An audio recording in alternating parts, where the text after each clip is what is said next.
Well, about 35 years ago, I came on a trip to Santa Fe and I fell in love with it.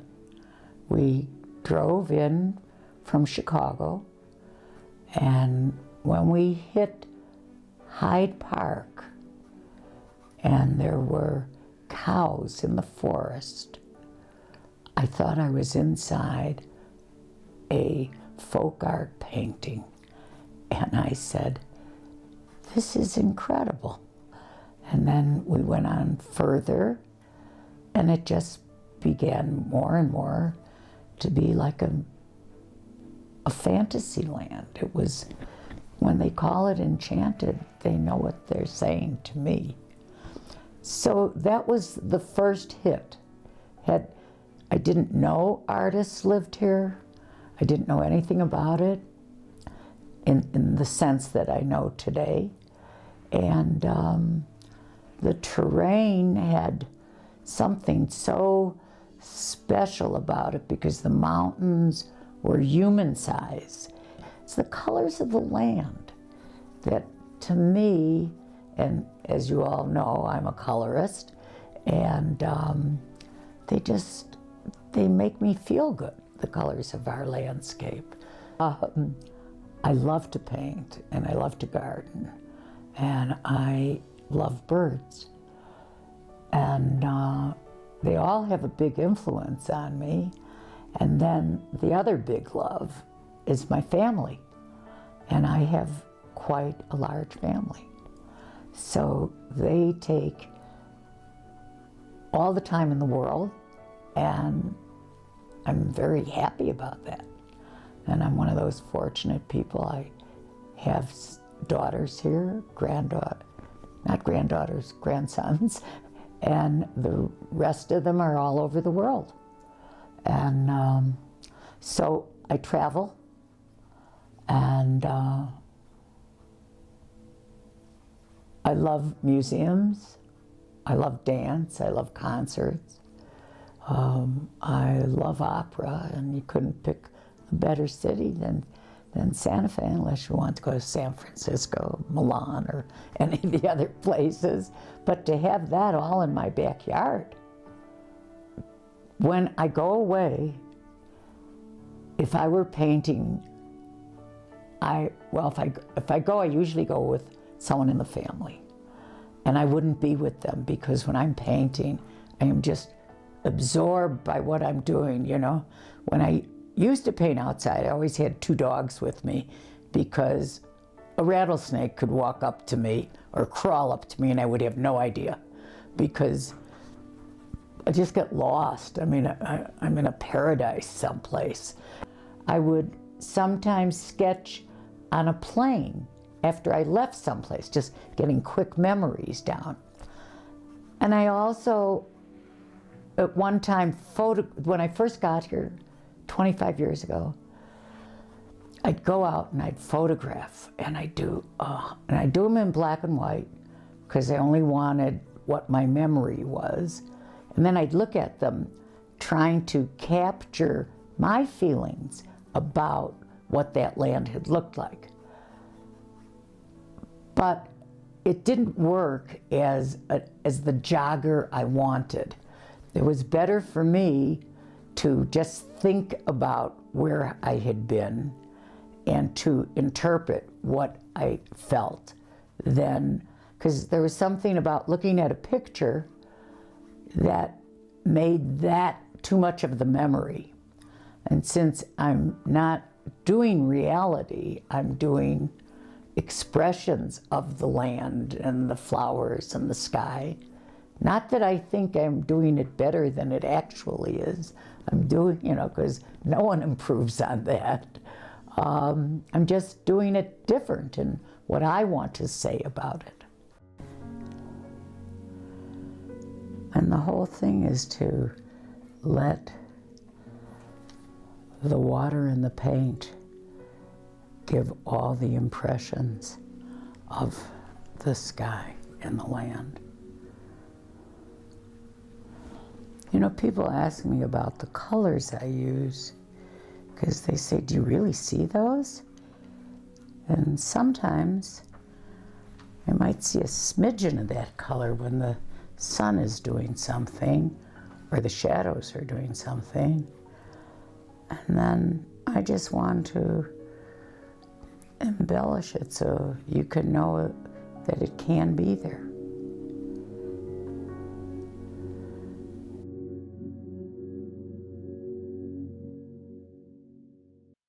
I really like Phyllis's idea of just kind of painting somewhere that might be make-believe. It might be real, it might not be real. It might have like some places that are kind of real, but I don't know. I really liked that whole concept of it just because like the sunsets here are amazing, so just trying to paint from memory is fun.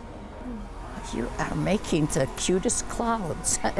Yeah, I just wanted to, I did that. And Yeah. I want to do a different color for it. I Yeah. really, really like this gold and I really Oh, want to wow. use it in something. Well, you're going to have to, what I would recommend you do Yeah, is get it going, Yeah. you know? And I was, because I really like the way you did the sun on that, the way you Oh, yeah, put it like a little bit in here and then on the mountains to show the way it was coming through. So I think I might do that. I'm just not sure yet. Yeah, well, you have to take your time. Yeah. Because, you know, a painting, you want the painting so it says something for you. Yeah. Preparation is vital, and it takes as much time. Sometimes takes more time than the painting, just getting everything ready. Yeah. Before, when I used to use watercolors, I used to not use a lot of water and usually use like a drier brush, but like using water, I mean, it's really fun to see like the way the paints move by themselves. If you like this one better, we'll use this one, okay? Because this is about you guys. Oh, and you're gonna work from that photo? Well, good luck. It's an intense photo.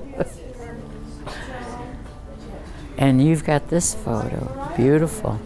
Because you're interpreting it your own colors.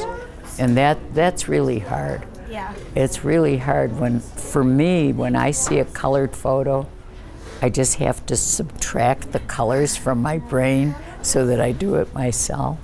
But it'll be beautiful. And that's your sketch, the action. So I catch it where I want it.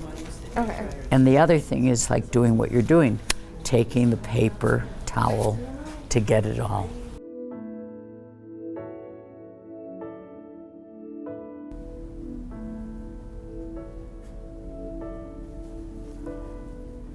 Remember the other day I said that it's real important it's like when you look at a beautiful weaving or a tapestry, how the colors go from one place to another place, that you just can't, in my mind, you can't just put a color here and never repeat it someplace else.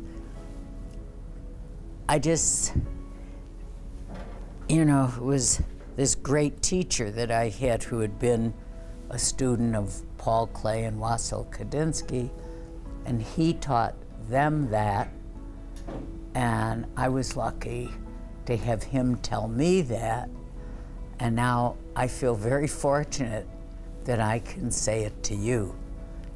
And if it works for you, do it. But if you're not comfortable, don't do it. The whole thing, this is your work. You're watching me, but you're the artist of tomorrow. And I am so happy that I can be here to be with you. And I look really forward to the day when I see your work in people's homes beside your mom and dad. And I was looking yesterday when I was out and looking at what happens when the sun is shining on the chamisa, because that's a real important thing as artists, is looking, seeing things, being aware of what's around you. So as loose as I paint, I'm still very aware of what nature is doing there. That was darker than that, so maybe it's hooker's green. I could leave it go like this right now, but I'm not. But I do want to put some more plants in here. So don't anyone stop me. You know this plant that's here, it's our infamous cactus. I never see it in anyone else's country. You know how many colors I've got here? I don't know, there's about 20 something in each tray. So I'm working with 150 colors that are out of the tube, but I'm still mixing them so that they come into hundreds of thousands of colors, you know? Some people, when they see how many colors of yellow I have, or red, or blue, they say, oh, you just go straight from the tube. But it's not the case at all. I am, as you see, I add, I blend, I mix them. And I like that, because it's like magic when you do something. To me, the whole painting process is magic. So, how do you take a piece of paper and some colors, and then all of a sudden there's painting?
One, two, three, art.